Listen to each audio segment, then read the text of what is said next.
बिस्मिल्लाहिर्रहमानिर्रहीम। अस्सलाम वालेकुम नाज़रीन, प्रोग्राम आप देख रहे हैं 7 से 8 सना हाशमी के साथ। मुझे उम्मीद है कि आप तमाम लोग खैर खैरियत से होंगे। कहा जाता है कि मोहब्बत और जंग में सब कुछ जायज़ है, लेकिन क्या सियासत में भी सब कुछ जायज़ है? ये सवाल आज हम यहाँ पर बैठकर पूछेंगे। लेकिन इस सवाल से पहले अभी तक की इत्तलात के मुताबिक डस्का में ज़ाहिर है इंतखाबी मुहिम चल रही है ज़िमनी इलेक्शन के हवाले से। वहाँ से इत्तलात मौसूल हुई कि मुस्लिम लीग नवाज के रहनुमा जो है अताउल्लाह तारड़ साहब, उनको गिरफ्तार कर लिया गया। अभी ये खबर चल ही रही थी कि दोबारा एक खबर और मौसूल हुई कि उनको रिहा कर दिया गया। फिरदौस आशिक ऐवान साहिबा ये फरमा रही हैं कि ये सब ड्रामेबाजी कर रही है मुस्लिम लीग नून नवाज। तो क्या वाकई ड्रामेबाजी हो रही है? सेनेट के इलेक्शन में सियासत उरूज पर जब हम ये लफ्ज इस्तेमाल कर रहे हैं तो उसके साथ मुझे तो बड़ी शर्मिंदगी हो रही है। जो वीडियो वायरल हुई है, चलाइए वीडियो भी साथ, जिसमें ये बताया और दिखाया जा रहा है कि सेनेट के इलेक्शन से पहले बाकायदा तौर पर पैसा चलता है, पैसा लिया जाता है, पैसा दिया जाता है। ये बाइस शर्मिंदगी जो वीडियो है, ये क्या तमाम सियासी जमातों के लिए है और इससे क्या सीख रहे हैं सियासी जमातें? शायद ये अहम तरीन सवाल है। पाकिस्तान तहरीक इंसाफ के खुद अपने लोग जो MPs हैं, जो हमारी इत्तलात हैं, वो पंजाब में टूट फूट का शिकार हैं। खुर्रम लगारी साहब हों या दीगर और लोग, सिंध से भी आज यही इत्तलात हैं। यहाँ ये भी आपको बता दूं कि आज हमारी भरपूर कोशिश थी कि सिंध से पाकिस्तान तहरीक इंसाफ के 14 MNAs हैं, कोई एक MNA यहाँ पर आते और हमसे बात करते, लेकिन इत्तलात यही है कि MPs के साथ मीटिंग्स हो रही हैं। हलीमा आदिल शेख के घर पर एक खाना है तो सारे MNAs आज वहाँ बिजी हैं। तो पाकिस्तान तहरीक इंसाफ की नुमाइंदगी के लिए खुर्रम लगारी साहब से हम बात भी करेंगे और शौकत बसरा साहब को भी हमने वक्त दे रखा है, वो भी हमसे बात करेंगे। इंपॉर्टेंट शख्सियत है, किसी तारुफ की मोहताज नहीं है, MNA है पाकिस्तान पीपल्स पार्टी की शाहिदा रहमानी साहब मेरे साथ तशरीफ फरमाएं। Shahida, thank you very much कि आप तशरीफ लेकर आई। वाई स्काइप हमें ज्वाइन करने जा रही हैं सलमा बट, MPA हैं मुस्लिम लीग नवाज की। मैडम, आपका भी बहुत बहुत शुक्रिया कि आपने अपना कीमती वक्त दिया। Later on as I said के खुर्रम लगारी साहब और शौकत बसरा साहब दोनों से कोशिश करेंगे कि बात हो। ज़रा सबसे पहले मैं यहाँ बात करना चाहूँगी शाहिदा साहिबा आपसे। मुझे ज़रा ये बताएं, अभी पिछले दिनों हमने मंजरनामा, वो फुटेज चलाइएगा जी ज़रा, जो हमने देखी थी पार्लिमान की, जो मुकद्दस तरीन जगह है। शाहिदा रहमानी साहबा, क्या कर रहे हैं आप लोग? पार्लिमान के अंदर लेजिस्लेशन हो रही है, नहीं हो रही? सेनेट इलेक्शन के करीब आप लोग हॉर्स ट्रेडिंग की वीडियोस लीक हो रही हैं, ये सब आपके लिए क्या मंजरनामा है? बहुत शुक्रिया सना। सबसे पहली बात तो ये कि हम तो गुज़िश्ता 2.5 साल से, और अब जो PDM बनी है, PDM का जो वजूद आया है, मैं समझती हूँ कि मौजूदा हुकूमत की नाकामी यही है कि इन्होंने पार्लियामेंट को ताला लगा दिया।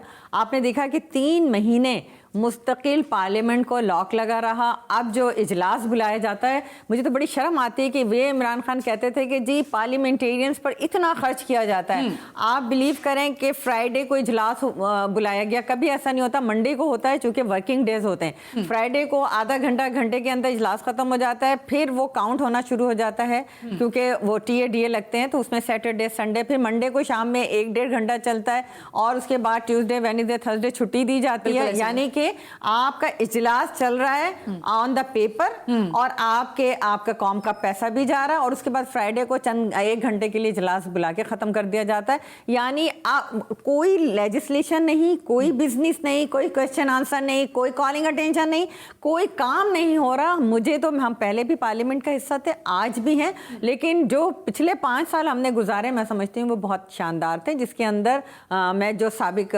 स्पीकर नेशनल असम्बली था याद सादिक साहब, वो सबको लेकर चलते थे और बास टाइम तो हमें वो इतना ऑन करते थे कि हमें खुशी होती थी। हम समझते थे कि शायद ये हमारे स्पीकर का काम होता है गैर जानिबदाराना रहकर हर एक को ये एहसास दिलाए कि ये उसका स्पीकर है। वो हमारे मसाइल को सुनते थे, उसको हल करते थे, फिर हम लेजिस्लेशन बेहतरीन अंदाज से करते थे।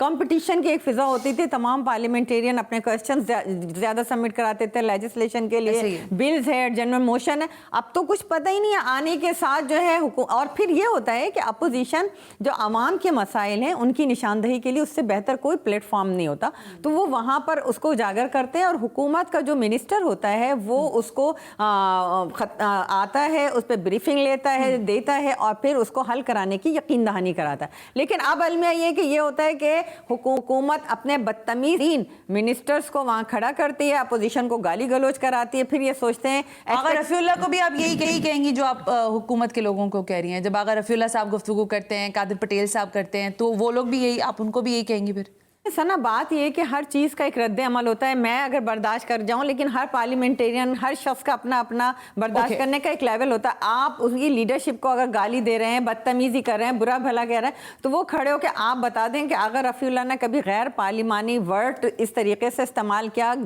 जब वहां से ईंट फेंकी जाती है तो यहाँ तो फिर जवाब में पत्थर जाता है। पत्थर ठीक है, जाएगा। मैं वापस आती हूँ। शौकत बसरा साहब को वेलकम करते हैं, फिर हम जरा जाएंगे सलमा भट्ट साहिबा की तरफ। शौकत बसरा साहब, क्या किया ये आप लोगों ने डस्का में, क्यों गिरफ्तारी डाली आपने अताउल्लाह तारड़ साहब की? सर देखिए, पहली बात तो ये है कि लॉ एंड ऑर्डर को कंट्रोल करना जाहिर है एडमिनिस्ट्रेशन का काम है।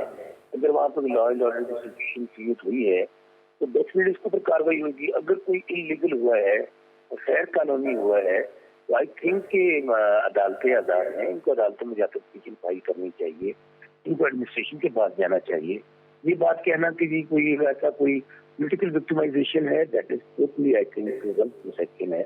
तो जाहिर है अताउल्लाह तारड़ साहब इलेक्शन कॉन्टेस्ट नहीं कर रहे थे, कुछ ना डेफिनेटली मुझे भी पूरी डिटेल का अंदाजा नहीं है, लेकिन मैं तो पॉलिटिकल वर्कर समझ सकता हूँ।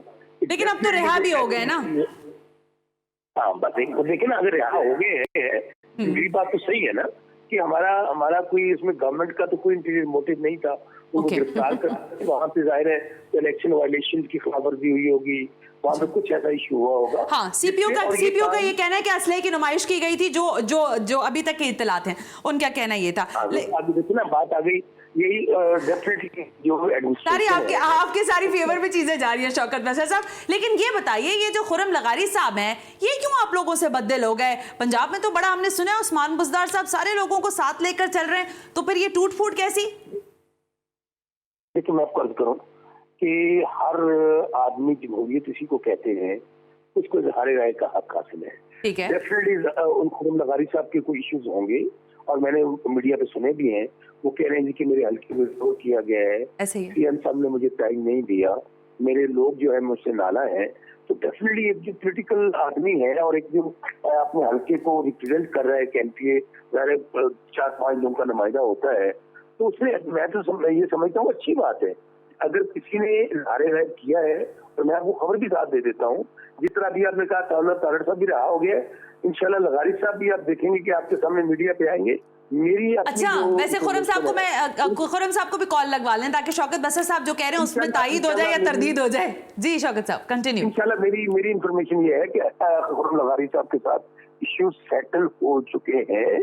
अगर नहीं भी हुए तो 1-2 दिन में आप देखेंगे कि उनकी जो रिजर्वेशन है, जाहिर है मैं फिर कह रहा हूँ, जिन पंजाब के जिस हल्के से तल्लुक रखते हैं वो बहुत महंगे हैं। ठीक है, मैं आती हूँ आपकी तरफ दोबारा। शौकत बसरा साहब, मैं जरा सलमा भट्ट साहिबा को शामिल गुफ्तगू कर लूँ। जब पंजाब की सियासत पे सलमा साहिबा बात होती है और फिर जब हम बात करते हैं पूरी तरह से पंजाब की असेंबली के हवाले से, तो वहाँ हम देख रहे हैं कि ज़ाहिर आप नंबर्स में तो बड़ी अपोजिशन जमात है, लेकिन आप क्या समझ रही हैं कि वाकई क्या जो कहते हैं ना तोड़कर और समझाकर बुझाकर लोगों को सेनेट इलेक्शन की तरफ राग़िब किया जा रहा है? क्या कर रही है पाकिस्तान तहरीक इंसाफ वहाँ पर, और किस तरह मजबूत कर रहे हैं आप लोग अपना नैरेटिव पंजाब में? जी, thank you very much Sana. मैं सबसे पहले तो मैं ये बात करना जी Salma, continue. Okay, I think Salma की लाइन ड्रॉप हुई है, हम दोबारा उनसे बात कर लेंगे। मैं शाहिद रहमानी साहबा, यहाँ जब हम ये देख रहे हैं कि सेनेट इलेक्शन में हमने देख लिया वो वीडियो ज़मान ज़द आम हो गई कि सब पैसे दे रहे हैं और ले रहे हैं, पाकिस्तान तहरीक इंसाफ ने फौरी तौर पर एक्शन किया और उन्होंने अपना लॉ मिनिस्टर हटवा दिया KPK से। आप लोग क्या कर रहे हैं? आपके लोग भी तो उसमें शामिल रहे।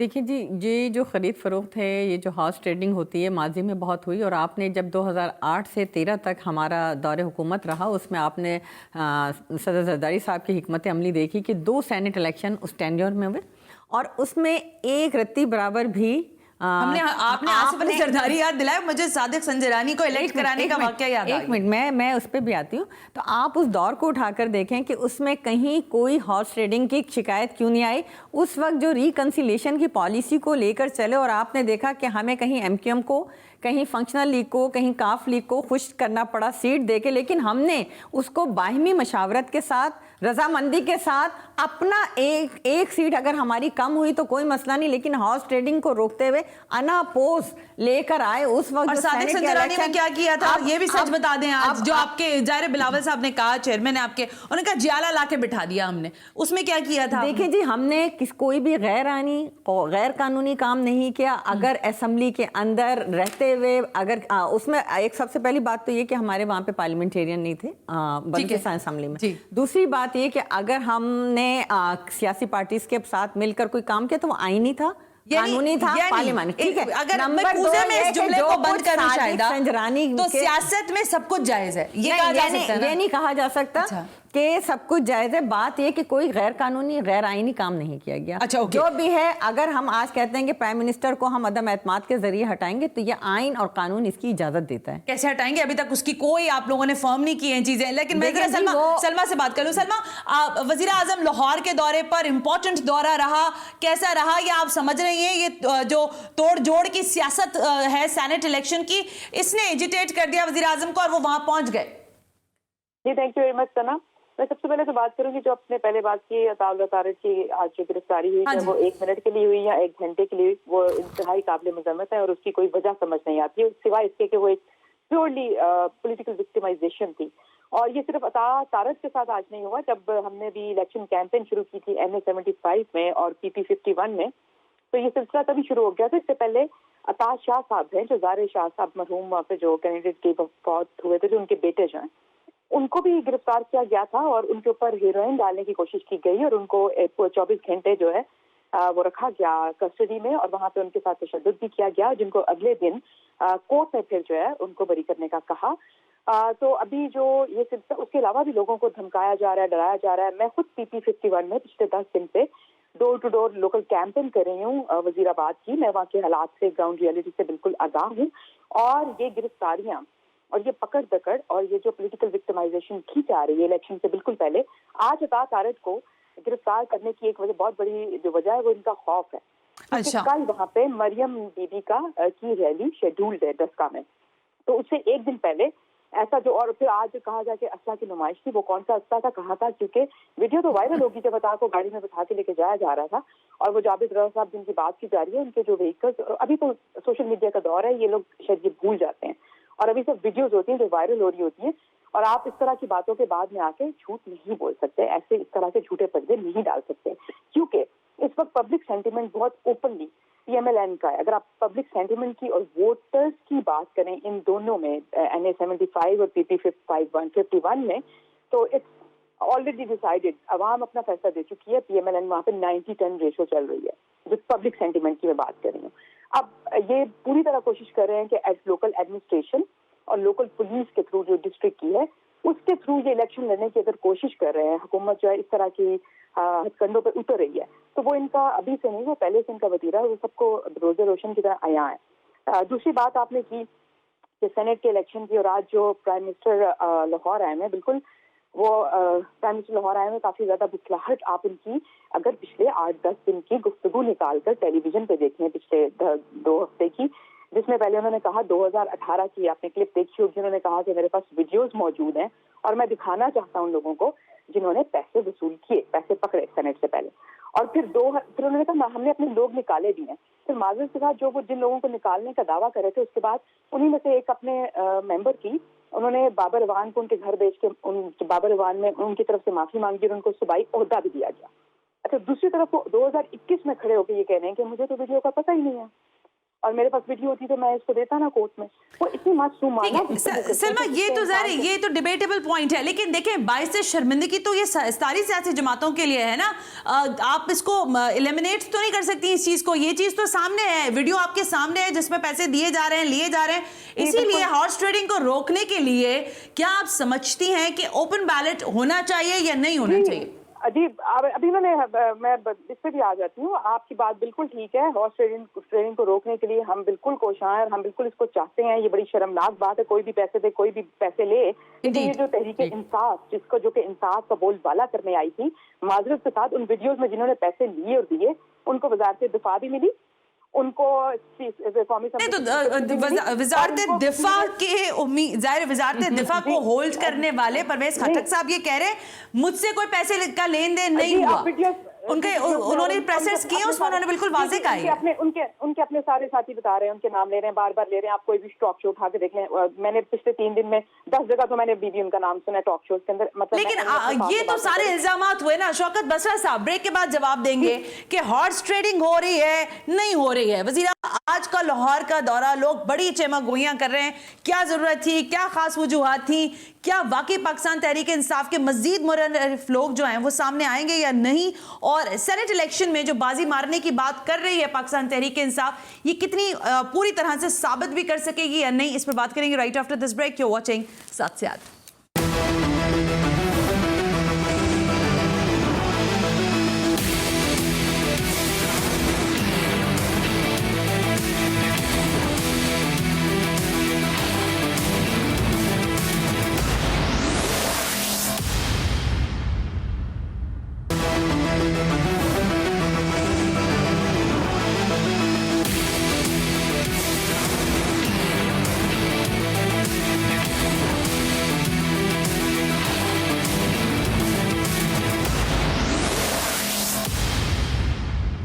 वेलकम बैक नाज़रीन। हम ब्रेक पर थे और ब्रेक पे जाते हुए मैंने आपसे कहा कि ज़रा बात करते हैं शौकत बसरा साहब, पंजाब में फॉरवर्ड ब्लॉक बन रहा है पाकिस्तान तहरीक इंसाफ का, आप बेखबर हैं, और साथ साथ ये भी बताइएगा कि ये जो आज वज़ीर आज़म का लाहौर का दौरा था, जिस तरह चेमागोइयाँ हो रही हैं कि वाकई वज़ीर आज़म परेशान हो गए MPS के छोड़ के जाने से। आपके 2 सवाल है, एक तो PM साहब के विजिट के मुतालिक और एक फॉरवर्ड ब्लॉक। जी, ये जो प्रिजम्पशन पे बात है वो नहीं होनी चाहिए कि बन रहा है, बन जाएगा, बल्कि मेरा तो ऑब्जर्वेशन ये है कि हम खुद और हर कोई मान रहा है कि करप्शन होती है, पैसे चलते हैं, लोग खरीदे जाते हैं, बिकते हैं, तो हम तो बार बार कह रहे हैं कि हमें खरीदो को बंद करना है। ठीक है, आप देख लीजिएगा जो अभी हमें कह रहे हैं ना, और मुझे ये लग रहा है कि हमारी सीटें सीक्रेट बेल्ट हुआ ज्यादा आएंगी। अच्छा, अगर सीक्रेट बैलेट हुआ तो आपकी सीटें ज्यादा हो जाएंगी, ये कह रहे हैं आप? यानी ये कह रहे हैं कि हम करप्शन करेंगे और खरीदेंगे। आपको अंदाजा हो जाएगा कि फॉरवर्ड ब्लॉक हमारी तरफ है या किसी और तरफ है। तो आप वो शायद करप्शन का कायदा फरमा रही हैं कि आप लोग फिर खरीदो फरोख्त कर रहे हैं, इसका मकसद तो ये हुआ। भाई देखिए ना, देखें बसरा साहब, ये तो आप एडमिट करें कि आपने लास्ट इलेक्शन में भी, एक मिनट में आपसे एक क्वेश्चन कर ले शायद ना, फिर मैं वापस आती हूं। शौकत बसरा साहब सवाल करना साहब, ये खरीद फरोख्त का बाजार आपने लास्ट इलेक्शन में लगाया, सरमायादारों को टिकट दिया, फिर उनसे पैसे लेके आपके जो अभी मिनिस्टर्स हैं, सिटिंग मिनिस्टर्स, उन्होंने अपने MPS को पैसे दिए। बस ठीक है, हो गया सवाल, अब रुक जाए, अब जवाब दीजिए शौकत बसरा साहब, अब जवाब दीजिए, अब जवाब दीजिए। बात मुकम्मल कर रहे हैं, अपने टर्म पे जितना मर्जी बोल रही है। नहीं, आप बात करें, मैं तो आपसे पूछ रही हूं। हम जो अमेंडमेंट लेके आए वो क्या अमेंडमेंट है? वो अमेंडमेंट ये है जी, एक बड़ा हार्ड एंड फास्ट रूल है सेनेट का, जिसकी जितनी सीटें हैं उतने उनके सेनेटर बन जाए। ठीक है, अगर पीपल्स पार्टी का 10 सेनेटर बनने हैं तो 10 ही बने, ठीक है, हमारे 8 बनने तो हमारे 8 ही बने। अच्छा, अब मैंने जो बात कही है वो मैंने कही है, देखिए पहले ही आप लोग कहेंगे हमारे यहाँ फॉरवर्ड ब्लॉक बढ़ रहा है, लेकिन नून लीग के 7 बंदे तो खुला आज से पहले मिल चुके। मेरी इंफॉर्मेशन ये है कि कम से कम 25 से 30 लोग नून लीग के इस वक्त नाराज हैं अपनी से, उनके बयानिए से, और ये इसलिए मैं एक्सपेक्ट कर रहा हूँ कि अगर वो अगर तो सीक्रेट बैलेट होता है तो वो उनके खिलाफ चले जाएंगे। अच्छा, अब अगर यही ओपन बैलेट हो, शो ऑफ हैंड हो, तो कोई बंदा पार्टी वायलेशन की खिलाफवर्जी नहीं कर सकेगा, क्योंकि ये जो वोटिंग है, अगर कोई आदमी ओपनली इसकी मुखालफत उसके खिलाफ जाता है तो पार्टी जो हमारे लॉज है उसके मुताबिक उसकी मेंबरशिप कैंसिल हो सकती है। तो आप आने वाले दिनों में देखेंगे कि सेनेट में रहे तो महीना गया सारा, जरूरत की बात तो नहीं है। अभी भी हमने, चूंकि सुप्रीम कोर्ट के अंदर हमने हर मुमकिन कोशिश की है, हम पार्लियामेंट में लेके गए हैं, हम सुप्रीम कोर्ट में गए हैं। सर पार्लियामेंट में तो आप ऑर्डिनेंस ले आए ना, सर पार्लियामेंट में तो आप ऑर्डिनेंस ले आए, आपने लेजिस्लेशन का जो मामला था वहां तक मामलात को पहुंचाया ही नहीं, ऑपोजिशन से बात ही नहीं की, टेबल टॉक ही नहीं हुई।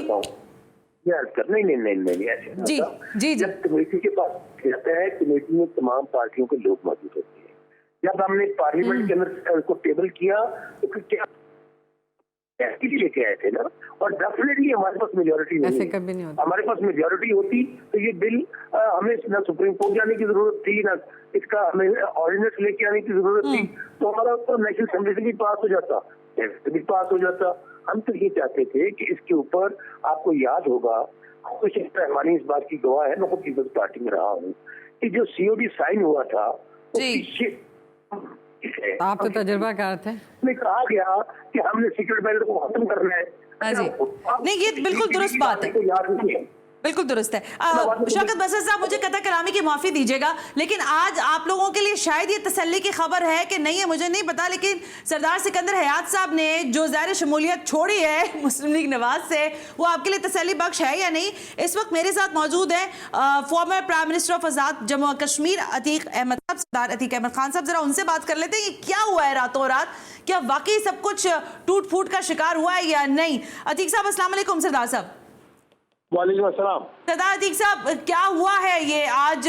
वाकई कोई बहुत ज्यादा बर्डन आप लोग फील कर रहे हैं मुस्लिम लीग नवाज से? कैसे शमूलियत अलहदगी कैसे हो गई? देखिए, ऐसे है कि सरदार सिकंदर साहब बुनियादी तौर पे नजरियाती एतबार से उनका ताल्लुक मुस्लिम कॉन्फ्रेंस के साथ रहा है। माजी में शायद इस बात का ख्याल था कि आज़ाद कश्मीर में नवाज लीग बनाई जा रही है, मुस्लिम कॉन्फ्रेंस को तोड़ा जा रहा है और उसके नतीजे में कोई बेहतर गवर्नेंस यहाँ लाएगी, तो बेहतर डेवलपमेंट होगी, जो बेहतर इकनॉमिक एक्टिविटी होगी, वो एम्प्लॉयमेंट जनरेशन होगी। लेकिन सरदार सिकंदर याद खान साहब बहुत बड़ी काट की शख्सियत हैं और ये नवाज लीग उन्हीं के वजूद से कायम की, उन्हीं की वजह से बनी थी, उन्हीं की वजह से इंतखाबात में कामयाब हुई। लेकिन अभी इस सारी कारकर्दगी जो इस हफ्ते में रही है और ख़ासतौर पर जो मुस्लिम लीग का बयानिया है, उसकी वजह से सरदार सिकंदर याद खान साहब के साथ हमारी बातचीत हो रही थी और मैं कल यहाँ पहुँचा था, आज उनसे मुलाकात हुई और उन्होंने प्रेस में हमारी मौजूदगी में मैंने और उन्हें कैसे प्रेस कॉन्फ्रेंस की और उन्होंने नवाज लीग से अलग होकर मुस्लिम कॉन्फ्रेंस में शमूलियत का ऐलान किया है। और इसका बहुत अच्छा असर इस एतबार से है कि मैं कह रहा हूँ कि हर पार्टी एक शख्सियत के गिर्द, एक क़यादत के गिर्द, एक मरकज़ के गिर्द घूमती है, उसको किसी भी पार्टी के लिए ज़रूरी होता है। तो नवाज लीग आज़ाद कश्मीर में सबसे कदावर शख्सियत, सबसे बुनियादी मरकज़ी अहमियत की अमल शख्सियत सरदार सिकंदर याद खान साहब थे, तो वो आप मुस्लिम कॉन्फ्रेंस तशरीफ लाए हैं और हमारी मुस्लिम कॉन्फ्रेंस को और जो नज़ीर इलाके पाकिस्तान से वाबस्ता कारकुनान है उनको बहुत तकलीफ पहुंची है और सारे मुल्क में आप अभी देखते हैं हर स्टेशन से आपको। सरदार अतीक साहब, बड़ी माजरत के साथ मुझे कतई कलामी की माफी दीजिएगा, लेकिन इसका मकसद यह है कि जो मुस्लिम लीग नवाज का इस वक्त का बयानिया है उससे आप कतई ताल्लुक है, आप उसको नहीं मानते, नहीं सही समझते, नहीं दुरुस्त है वो? नहीं, देखिए ना, मुस्लिम लीग नवाज का जो बयानिया है उससे मुस्लिम कॉन्फ्रेंस तो पहले से ही उससे इनकारी थी, लेकिन मैं सरदार सिकंदर याद खान साहब की बात कर रहा हूँ कि जो नवाज लीग में थे और मुस्लिम कॉन्फ्रेंस से चले गए थे, उनको ले जाया गया तो उनके लिए बनाई गई थी। हम तो मुस्लिम जो नवाज लीग का बयानिया है उसके बारे में हमारी राय आप यहाँ कई दफा रिकॉर्ड पे आ चुकी है। बिल्कुल, मुझे अंदाजा है, बिल्कुल अंदाजा है। मेरे साथ रहिएगा सर, मुस्लिम लीग नवाज के MP हमारे साथ मौजूद है, जरा उनसे इस खबर पे भी पूछ लें। सलमा साहबा, ये कितना तकवीयत बख्श चीज़ है आपके लिए, या आप लोग सोच विचार पे मजबूर हुए हैं कि आपके नजरियाती लोग जो हैं वो आज़ाद जम्मू और कश्मीर से, जिनकी बुनियाद पर मुस्लिम लीग नवाज ने वहाँ पनपना शुरू किया, वो भी आपसे दामन छुड़ा रहे हैं, क्योंकि आपके बयानिए से कोई भी अपने आप को नथी नहीं करना चाहता? देखिए, ऐसी बात नहीं है कि मुस्लिम लीग का बयानिया में ऐसी कोई बात नहीं है कि जिससे नथी न हुआ जा सके। मुस्लिम लीग नवाज का जो बयानिया है रियासत के रियासती इदारों के बारे में जो जुबान इस्तेमाल की गई वो तो नहीं कोई बर्दाश्त करता। ऐसी कोई बात नहीं है। मुझे बात जी कंटिन्यू कर ले, फिर मैं सवाल करती हूँ जी। हाँ जी, मुस्लिम लीग नून का बयानिया बहुत वाज़ेह है, वो है कानून की बालादस्ती, आइन की बालादस्ती। और मुस्लिम लीग नून का बयानिया जो वो अपने इदारों का एहतराम है और वो वोट को इज्जत देने का बयानिया है और वो तमाम लोगों को अपने मैंडेट में रह के काम करने का हक होना और अपने अपने हुकूक के साथ और अपने अपने फ़राइज़ को सरअंजाम देने का बयानिया है। उसमें ऐसी कोई बात नहीं कि जिसके साथ कोई भी पाकिस्तानी शामिल ना हो सके या चल ना सके। रही बात कि वो अलग हुए हैं, मुस्लिम कॉन्फ्रेंस में चले गए हैं, तो और उनकी जो शिकायत वो बता रहे हैं अपनी, वो बयानिए से ज्यादा बता रहे हैं कि जी हमें बेरोजगारी मिली पिछले, क्योंकि 3 सालों से तो आपको पता है मुस्लिम लीग नून की हुकूमत नहीं है। वो बता रहे हैं महंगाई, वो बता रहे हैं बेरोजगारी। मैडम मैं आपसे कौन सा पिछले 3 महीने का साल 3 साल का पूछ रही हूँ, मैं तो 5 साल का पूछ रही हूँ। आजाद जम्मू और कश्मीर की डेवलपमेंट पे बात हो रही है। 5 साल की बात करें सना साहिबा, वो अपनी जो तकलीफ बता रहे हैं ना उस पर गौर करें। वो कह रहे हैं महंगाई, बेरोजगारी, लोगों की उम्मीदों पे पूरा ना उतरना, ये वो सारा कुछ हो रहा है जिसकी वजह से। अतीक साहब 1 मिनट सलमा रुक जाए, मैं जरा जवाब ले लूं। सरदार अतीक साहब, क्या पिछले 3 साल में टर्मोइल आया है या ये पिछले 5 साल का ही सारा मलबा है जो मुस्लिम लीग नवाज की हुकूमत में आजाद जम्मू कश्मीर के लोगों ने उठाया, वहां की जो क़यादत है उसने उठाया? सरदार अतीक साहब देखिए 2 इम्पॉर्टेंट बातें हैं कि ये जो बात मैं कह रहा हूँ इसका ताल्लुक पिछले 5 साल से है, क्योंकि अभी इंतखाबात करीब हैं और आज़ाद कश्मीर में नवाज लीग की हुकूमत 5 साल पूरे कर रही है। इसलिए सिर्फ सरदार सदर याद खान साहब नहीं, बल्कि पार्टी के सेक्रेटरी जनरल जो स्पीकर है शाह गुलाम कादर साहब, उन्होंने अखबार में पूरी एक चार्जशीट जारी की है। पार्टी के जो सीनियर नायब सदर जो तारिक फारूक साहब बड़े सीनियर पार्लियामेंटेरियन है, उन्होंने एक चार्जशीट जारी की है। और आज मैं अभी कोटली में हूँ, इस वक्त तक दर्जनों लोग जो हैं और सैकड़ों लोग जो हैं अभी हमारे, मैं वापस जाना था लेकिन मैं असर के वक्त में सराहना हुआ, अभी शैये में मैं जा रहा हूँ। बड़ी तादाद में लोग छोड़कर वापस आ रहे हैं जो बड़ी देर से इस मायूसी का इजहार प्रेस में करते रहे, गिला शिकवा करते रहे। हाँ। उसमें इदारों के खिलाफ जो बयानिया है उसमें जो सुन लिया आपने सलमा भट्ट साहबा, जो बात मैं कह रही थी सरदार साहब भी वही बात कह रहे हैं कि इदारों के खिलाफ जो बयानिया है उससे तो पाकिस्तान पीपल्स पार्टी भी आपके साथ नहीं है। क्यों शाहिदा साहबा, ऐसा ही है ना? इदारों के खिलाफ जो बयानिया रहा उससे तो पाकिस्तान पीपल्स पार्टी ने, 1 मिनट सलमा मैं आ रही हूँ, आपने उससे अपने आप को अलहदा किया हुआ है। देखिए जी, हमारा पाकिस्तान पीपल्स पार्टी ने हमेशा इदारों का एहतराम किया है, पार्लियामेंट की सुपरमेसी के लिए जद्दोजहद की, और आज भी जो पीडीएम मिलकर जद्दोजहद कर रही है वो आइन और पार्लियामेंट की बालादस्ती के लिए। लेकिन वो ज़बान जो हमने देखी है मुस्लिम लीग नवाज के जलसों में, वो आपके बिलावल साहब के दीगर इदारे जो हैं अपने अपने डोमेन में काम करें और हमें इदारों का एहतराम करें। मैं वापस आती हूँ, एक ब्रेक लेने का कहा जा रहा है, ब्रेक से वापस आकर जरा कंटिन्यू करते हैं डिबेट को के मामला। मैं Salman, I am really sorry, लेकिन एक ब्रेक है, ब्रेक से वापस आकर सीक्रेट बैलेट, ओपन बैलेट, लेकिन अवाम इस सब में कहां है, क्योंकि सिर्फ हो रही है सियासत ही सियासत। Right after this break you watching Saath से।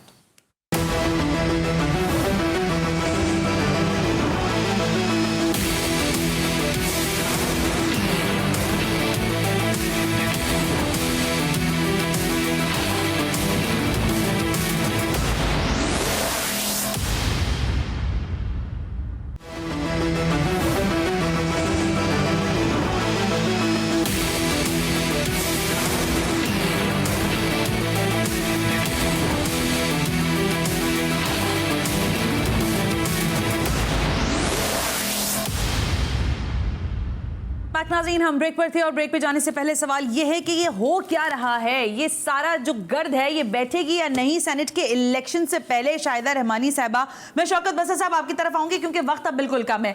शाहिदा साहबा, जोड़ तोड़ की सियासत, पैसे की सियासत, पाकिस्तान में ऐसे ही चलेगी सियासत?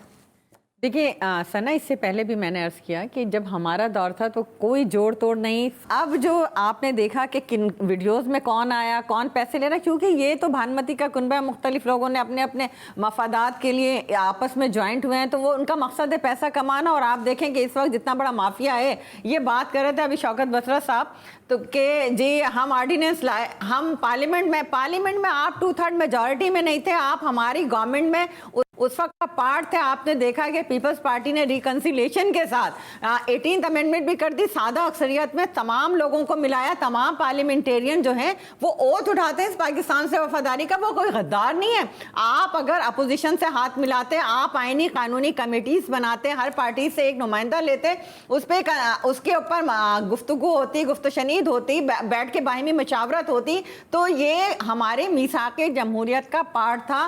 कोई ऐसा मसला नहीं था कि इस मसले को हल नहीं किया जा सकता। लेकिन आपकी बदनीयती कि इधर आपका सेशन चल रहा था और आपने फौरन ऑर्डिनेंस ला के उसको, ये किस तरह से कर रहे हैं? ऑर्डिनेंस ला के बुलडोज करने की कोशिश के अंदर जो ऑर्डिनेंस खत्म होना है, क्या उसके तहत जो इलेक्शन होगा उसमें जो इलेक्ट होंगे, क्या वो 120 डेज के बाद वो रहेंगे या वो स्टे के ऊपर रहेंगे? हाँ, वैसे ये बात भी है शौकत बसर साहब, ये बड़ा आईनी सवाल है, क्या कहिएगा? आईनी सवाल है तो उसकी तस्दीक के लिए सुप्रीम कोर्ट मौजूद है ना। हाँ जी, वहाँ पर डेफिनेटली सुप्रीम कोर्ट जो भी इसको ऑर्डर करेगी, हमने तो उस ऑर्डिनेंस को पेश कर दिया, बल्कि उसको हमारे पटिशन है उसके साथ हमें लगा है। जो भी सुप्रीम कोर्ट फैसला करेगी हम उसको। अब ये पार्लियामेंट की बेहुरमती नहीं है, ये पार्लियामेंट का बिल्डोज देखिए आपने। पार्लियामेंट एक मिनट, आप बात करिए ना आप। अच्छा आप, हाँ शौकत साहब आपके टाइम नहीं है, मैं आपसे सवाल कर रही हूँ। लड़ाई नहीं हो रही शौकत बसर साहब, वो मैं आपसे सवाल कर रही हूँ कि ये पार्लियामेंट की तौहीन नहीं है कि सेशन चल रहा है, आप ऑर्डिनेंस ला रहे हैं, ऑर्डिनेंस पे ऑर्डिनेंस ला रहे हैं। जी शौकत साहब। सुन तो ले आप तो यूँ ऑर्डिनेंस को समझिए जैसे शायद इस तरीके से आपकी हुकूमत ने दिया है।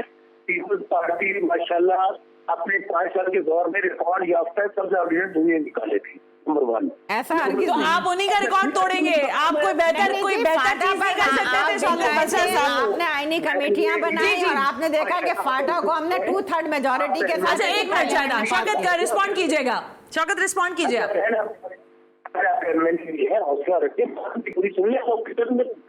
ठीक है शौकत साहब, आप मुझे बता दें कि ये ओपन बैलेट ही होगा या फिर सीक्रेट बैलेट को आप मान जाएंगे किसी हद तक अगर सुप्रीम कोर्ट की तरफ से इसकी तशरीह होती है तो? देखिए हमने हर मुमकिन कोशिश की है, पार्लियामेंट अच्छा। ये लोगों की कीमतें लगाते हैं, लोगों को खरीदते हैं।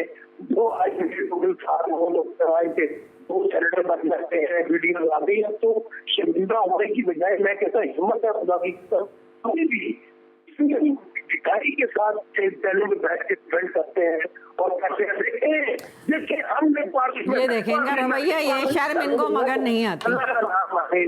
ये वैसे शर्म तो मुझे और मेरा ख्याल है आवाम को आ रही है, क्योंकि ये वीडियोस जो हैं ये सबके लिए है। सलमा आप समझती हैं कि ऑर्डिनेंस के जरिए ज़ाहिर हमें मालूम है कि सुप्रीम कोर्ट इस पर फैसला देगी, तशरीह आएगी इसकी, लेकिन ओपन बैलेट होना चाहिए ताकि सीक्रेसी के साथ, लेकिन अपनी पार्टी के साथ कौन बगावत कर रहा है ये भी सामने आना चाहिए ना, ये वरना तो यही चलता रहेगा कि आज इस पार्टी में और कल उस पार्टी में।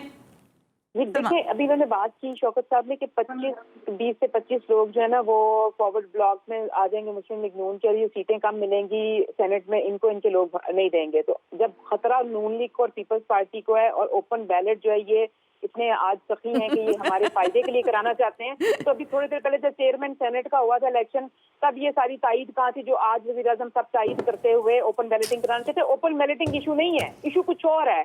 रात शब खून मार के प्रेसिडेंशियल ऑर्डिनेंस ला के पार्लियामेंट की बेहुरमती करके उसको सुप्रीम कोर्ट में ले जाके, और अब सलमा साहबा मैं कहना नहीं चाहती, लेकिन क्योंकि कहा यह जाता है कि याद माजी अजाब है यार।